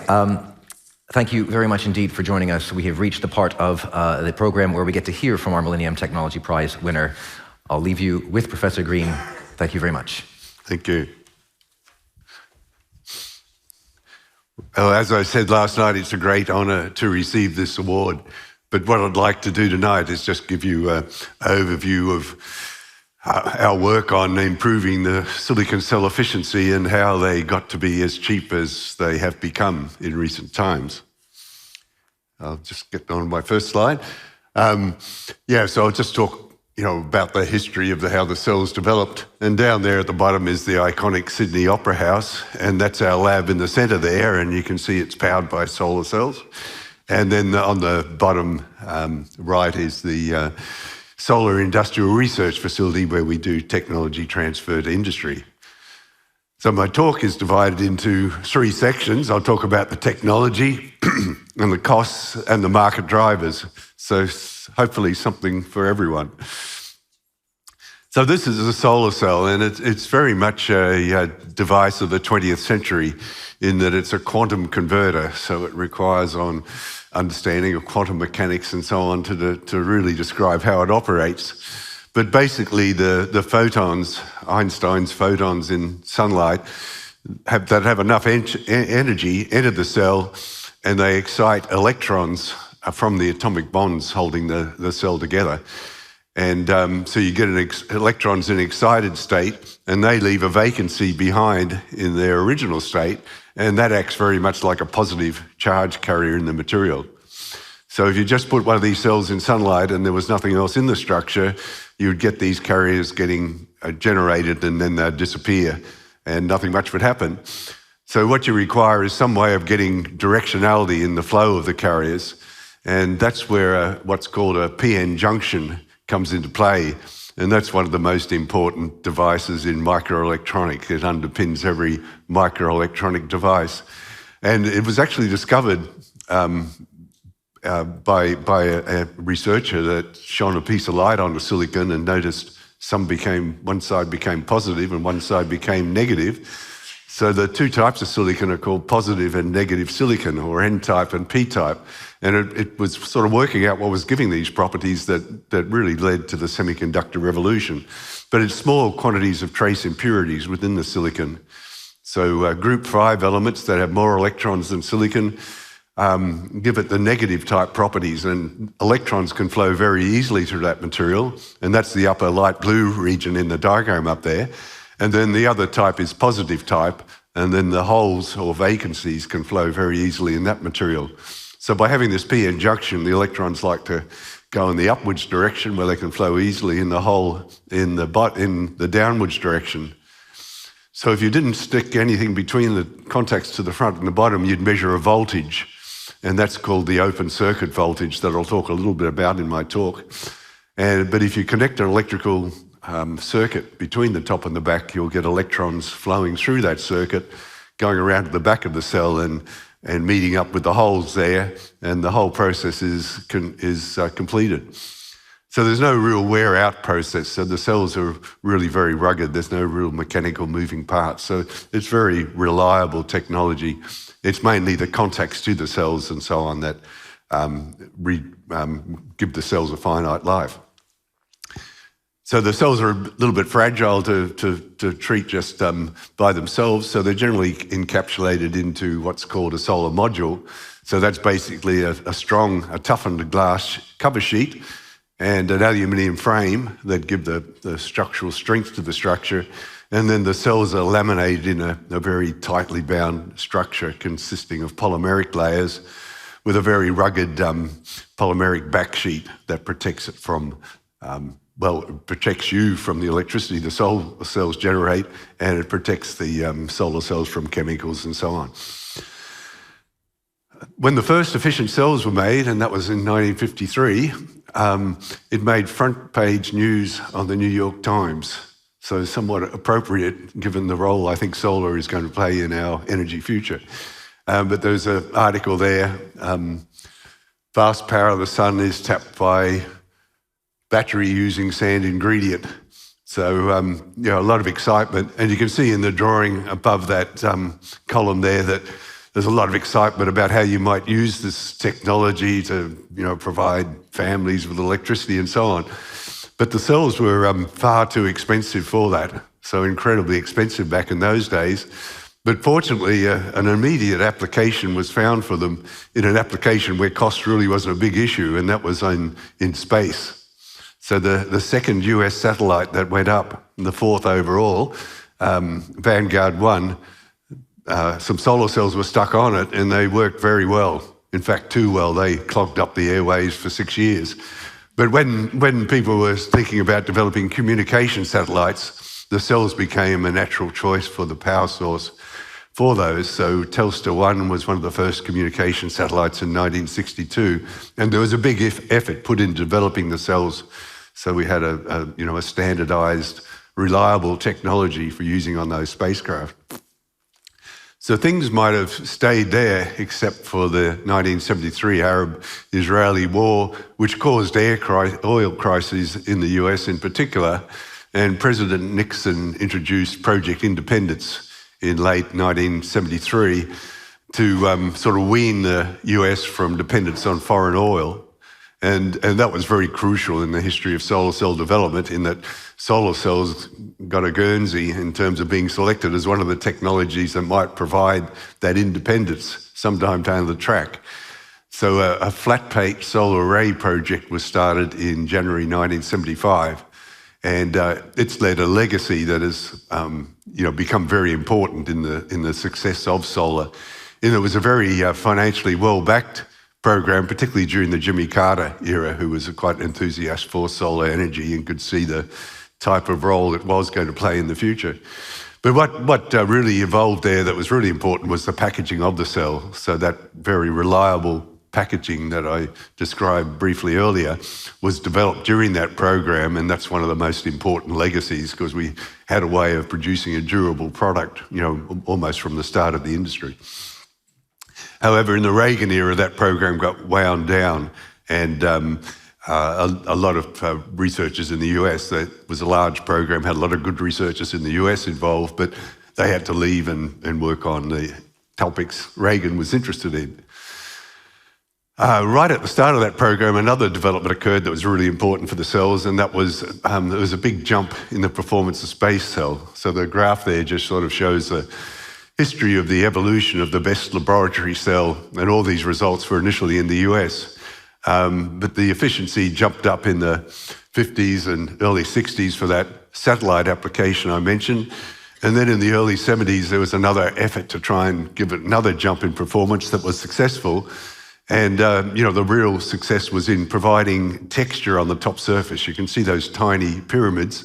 They're almost exactly the same geometry as the pyramids at Giza, but they're, very much smaller. Just tiny pyramids you can't even see with the eye on the surface. But that reduces the reflection and gave a big jump in performance, you can see there.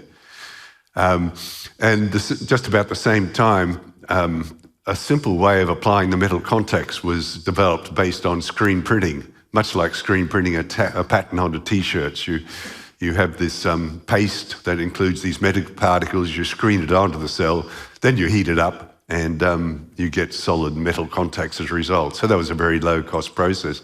And so it resulted in a cell that was really very advanced for its time, called the aluminium back surface field cell.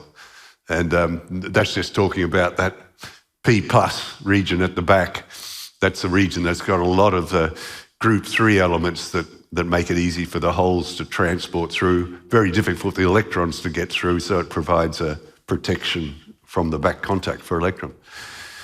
Meanwhile, I was seriously at play in Canada, where I had won a scholarship from Australia to study at McMaster University. And for my work there, I was working on a structure that was well known in microelectronics. That's the metal oxide semiconductor structure that you can see in the drawing there at the top. And my thesis was just looking at that structure when the oxide layer, which is normally insulating and blocks electric current, when that became very thin and the electrons could tunnel through that oxide layer by quantum mechanical tunneling. And one application I found was that the structure had properties identical to that of an ideal PN junction if you designed it properly. McMaster was much better set up for nuclear than solar in that they had their own nuclear reactor, but my supervisor had a project developing pacemaker batteries, and their radioisotope that emitted electrons was used as the power source, and electrons did pretty much the same as photons in a normal cell. But I was able to show that these structures based on this new principle completely outperformed all the other more conventional PN junctions that had been made during the project. So that was sort of the start of my career in energy conversion. I joined UNSW in 1974, and by 1976 we had a decent research program there, going there, and that's me in the photo with my first PhD student. And our early claim to fame arose from a program that NASA had started. They wanted to further improve the cell performance beyond the results that were attained in 74, and the way they thought that could be done was improving the open circuit voltage of the cell. And to measure that, you just have to stick a voltmeter across the cell. So it's a very easy property to measure, which really suited our capabilities in that era, because as you might glean from the photograph, we weren't particularly well equipped. But this turned out to be ideal for the development of our lab, in that we'll be able to beat all the NASA contractors using this type of approach that I had been working on my PhD. So the little graph there just shows our results over the 76 to 82 period compared to what the competitors that were getting funded by NASA were able to do. And the structure immediately underneath the photo just sort of shows we were able to replace the metal by heavily doped silicon material as well, a thin layer of deposited silicon. And that's proved very important because that's one of the technologies that is of interest commercially today. But the first device we fabricated during this period. So you can see we've got a huge lead in voltage over the rest of the field, and the fact that we were doing well compared to the NASA contractors got a lot of international attention to our work. So we were able to raise the funding to put together a larger team, and we concentrated on converting that high voltage to high efficiency. And the photo there just shows the team that got our first world record using this improved voltage with the other technology we had to put into place to be able to convert that high voltage to a high efficiency for the cell. And the chart there's a continuation of the one that I showed earlier, but all the red dots are results that we got over the next 30 years. So we set 18 successive world records over that period and improved the performance of the best certified cell by 50% over that period. And you can see how we did that almost without interruption. There was 1 6-month period where a group at Stanford got ahead of us and prompted us to work a little bit harder to get our lead back. So the structure we used to get that world record relied on those tunneling structures I'd been working on in my PhD. So during that period, I wrote a theoretical paper that provided a lot of motivation for our future work, in that it reassessed the limits on silicon cell performance and determined that you really could get quite close to 30% efficiency rather than the 20% value that was regarded as a sort of limit on what was likely to be obtained. So back then, we set ourselves a target of 25% efficiency as something that we realistically could expect to obtain if we worked hard enough. The other thing that came out of that paper was that back surface field that I mentioned, that P+ region at the rear of the cell, was incompatible with reaching that type of efficiency, so we had to do something different. So 1983 was a really big year for us in that we also set our second world record that same year. So that was a cell that was 19% efficient, and we changed the way we made it.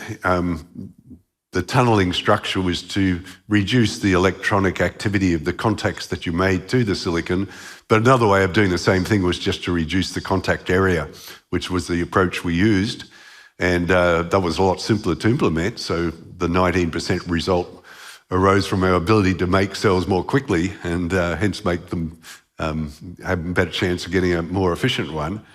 And that's when I first drew my first diagram of a PERC solar cell, which has proved very important in our history. And that's the diagram there. So on the back, we just sort of realized we couldn't use these back surface fields that had been the traditional way, so devised a low contact area approach to making that rear contact. And that was reported in 2 publications I did towards the end of the year. So we got our first 20% efficient cell in 1985, and that's the team that obtained that result. And that was largely by applying our own method of texturing the top surface that hadn't been used in our cells up to then.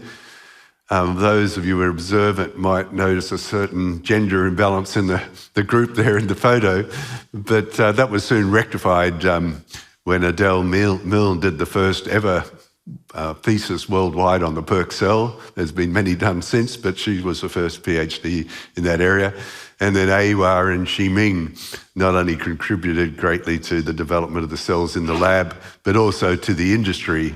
So as I'll mention later, they were founders and chief technical officers of 2 of the companies early into manufacturing in China. We also made our first PERC cell right after our record was taken away from us, so it helped us regain our record and pushed us along to the 25% efficiency target that was our original objective. Since then, there's been 3 other cell technologies that have exceeded the 25% target that's shown in this graph here. One of them, the second one shown in the structures there, the top is the PERC. The next one is very closely related structure, but it's gone back to using our tunneling approach for the rear contact. So we claim ownership of that structure as well. The third one is a heterojunction cell. It initially used our thin oxide approach to separate a heterojunction of amorphous silicon from the cell structure, but now uses a intrinsic amorphous layer, very thin, so replacing the oxide. So we've got some involvement with that as well. And the final structure has both the contacts on the side that's not illuminated, which is a good idea because you don't get the light blocked, and it uses either the second or third structure to make those contacts. But if we look at what's happened in the market, and this graph shows this very clearly, it's just showing the share of production from the different technologies. So the blue and maroon regions to the left show the market share of that back surface field technology I talked about that was really discovered in 1975. So here we are in 2015, some 40 years later, where it's still the dominant technology. It just sort of shows how strong it was. And the brown and yellow regions are the PERC cell. So the uptake started about 2015 and 16, and then by about 2019, it had completely taken over from the incumbent. So higher efficiency was the main motivator. And last year, it accounted for over 91% of the total silicon module production. So we're very proud of that. So the other thing we've done in the technology front is we started at the turn of the century the world's first photovoltaic engineering degree program, undergraduate degree program. And this was a world first, and we're still one of the few universities to offer this as one of our engineering courses. So we have a school of photovoltaic engineering alongside the traditional ones of elect engineering, mechanical engineering, and so on. And a lot of our students in Australia are fee-paying overseas students, so a lot of these have gone on to support the growth of the Chinese industry in particular. And many of our books are highly regarded in the field. So the next topic is costs, and quite interesting what's happened in that area. But this is just a compilation of just about every report of costs and prices of solar cells that have any sort of reputational accountability to them. But it just shows from about 1980 to maybe 2005, there was this steady sort of linear decrease. And this is a semi-logarithmic graph. So that corresponds to exponentially decreasing prices, decreasing at about 7% a year, fairly consistently over that, 25-year period. And then around 2005 or 8, something quite dramatic happened in that the rate of decrease suddenly accelerated. And if you extrapolate the business as usual one, you get like $1 a watt is the type of price we'd be at now. But with the new part of the curve, you get down to something that's 5 or 6 times lower in cost. And this is a gentleman responsible. That's Dr. Zhengrong Shi, who was my 12th PhD student, who was born in China but is now an Australian citizen. But he was working for one of our spin-off companies, but getting a bit frustrated with our slowness in getting into production, so wanted to start his own manufacturer, which he did in China. And that turned out to be really very important. He, whoops, jumped over one there. He set up the first manufacturing line in China in 2002, which is a lot more difficult than it sounds because there was no prior manufacturing in China, so none of the infrastructure required. But with some help from people from our lab who either joined him or worked part-time with him, and myself who did some heavy lifting, like cutting the ribbon down there, you can see in the photo at the bottom, he was able to get up to manufacturing successfully. And because of the growing market in Europe, in Germany in particular, also in Spain and Italy, he had a steady market for the product he was making. But US investment banks were looking for Chinese companies to float on the US exchanges at that time because when people thought of Chinese stocks, they saw dollar signs because of the huge untapped market within China and the potential to sort of exploit access to that. So his backers, his Morgan Stanley and Goldman Sachs, convinced him to do a management buyout of his original Chinese investors. He listed on the New York Stock Exchange in 2005. He was the first private Chinese company to do that.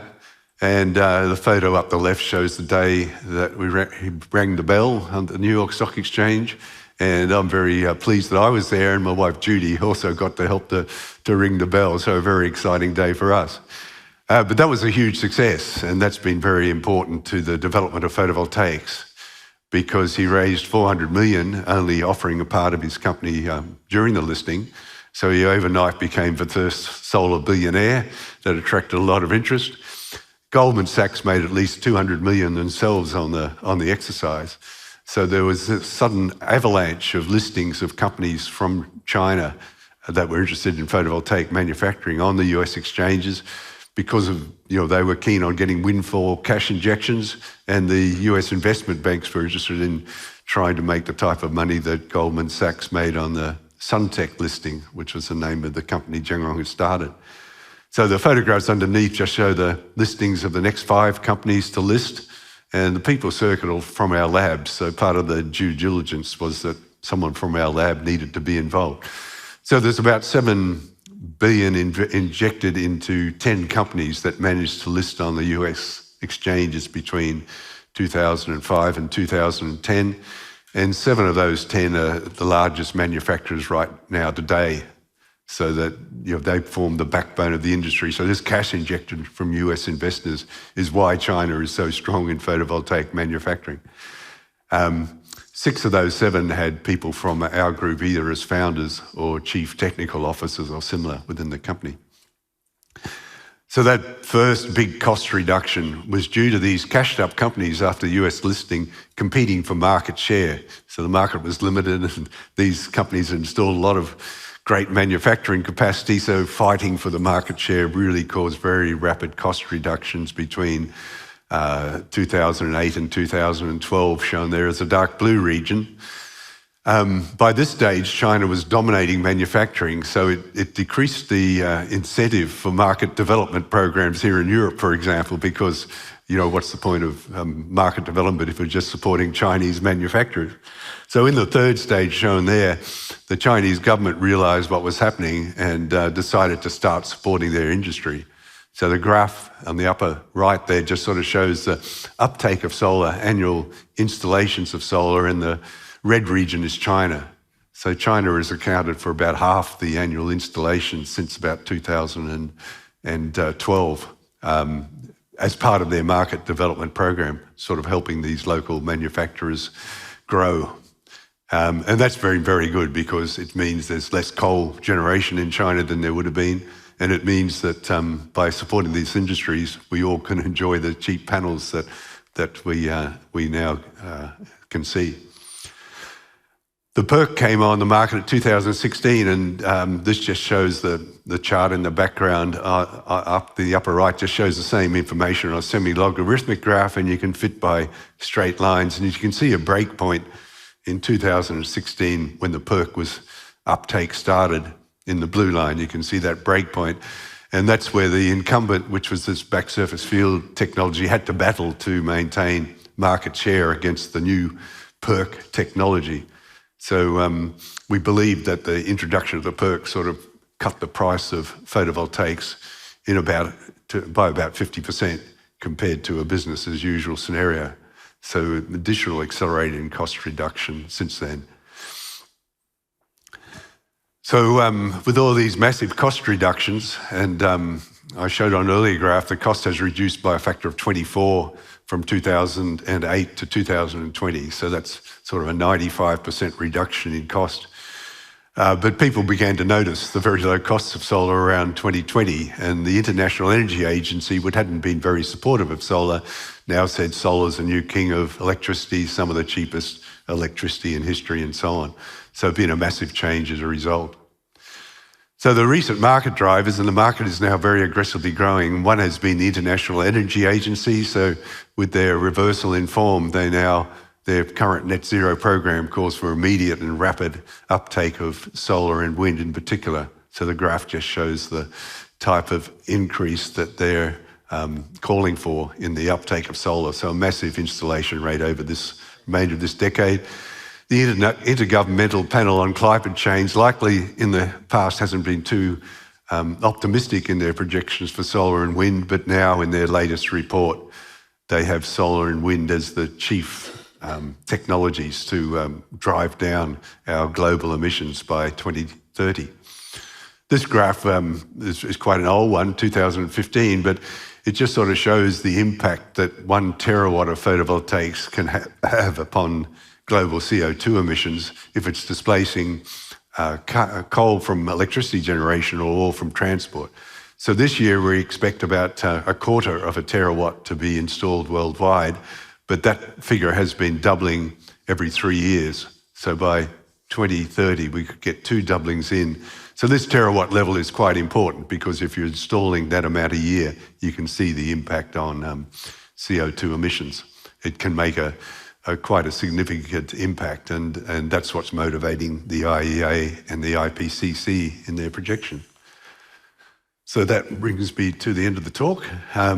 So I'd just like to point out 4 contributions that we've made that I think are unique worldwide, but we're very proud of. And one is this boosting of the silicon cell performance by 50%, over that 30-year period, which is unique internationally. We developed the PERC cell that now has the majority of the market. Our students triggered this major manufacturing transition, which is one of the reasons we have cheap solar, although the industry is now looking for more global diversification. And we started this undergraduate degree program that has supplied the people the industry needs. So thanks very much for your attention. That brings me to the end of the talk.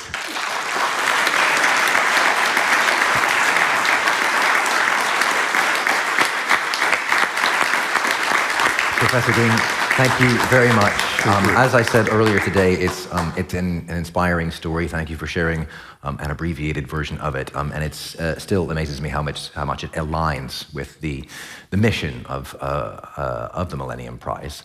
That is almost it. We reached the end of the 2022 Millennium Innovation Forum. I learned a lot. Having spoken to quite a lot of you, I know that you have too, and it sounds like everyone has had a good time. I was asked earlier if there was some sort of emergent theme that sort of tied everything together. And I came up with the thought that it's for all of the challenges that we heard about, for all the difficulties still to deal with, it's still in our hands. What I mean by that is, in some cases, there's already technology underway. In some cases, there's just sort of some principles that have been laid out that we've been hearing about. But scientists, innovators, business leaders, policymakers can make choices towards technologies, innovations that are inclusive, robust, resilient, technology that we run that doesn't run us or our societies, technology and tech development that helps with our human frailties and weaknesses and biases, not that creates new ones or exploits the existing ones, and does it all without costing the earth, which I think we can probably all agree is innovations for a better life. You probably knew I was going to land there. Just before I let you go, I should let you know it's not all over yet, nor for you, actually. There will be outside, just in the foyer, some cocktails, some snacks, and in due course, a DJ. So I would strongly encourage you to continue these conversations to hear more of Professor Green's story. And for my part, I sincerely hope to welcome you back in 2 years' time, you here in the room, and at least some of you watching online, for another Millennium Prize and another fascinating Millennium Innovation Forum. For now, thank you very much indeed.